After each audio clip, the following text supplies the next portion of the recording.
Let's make history. The California gold rush of 1849 brought about a demand for more miners. So for the first time in American history, people from Asia began to pour into the United States in droves. There was immigration from Asia prior to this, but it was very uncommon. Many Chinese people were escaping the Taiping Rebellion, which was basically a civil war in southern China. A few decades later, and the United States recruited more, building the Western Pacific arm of the Transcontinental Railroad. Many Americans began to show resentment towards the Chinese during the Panic of 1873, which was fresh off the heels of the Civil War, not unlike now in the early 21st century, where politicians will highlight this narrative as leverage.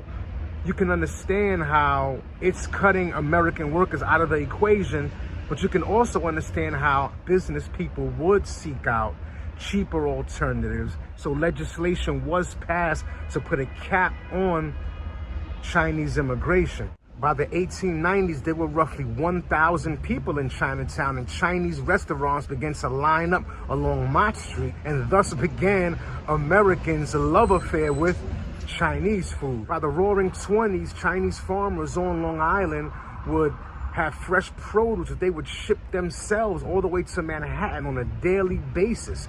And by the 1930s, there were 4,000 Chinese people in Chinatown. They subdivided themselves into social clubs, also known as tongs. Membership in these tongs were based on clan membership back in China, bloodline, and or political party affiliation. Problem was that these tongs had grassroots factions which functioned very similar to street gangs.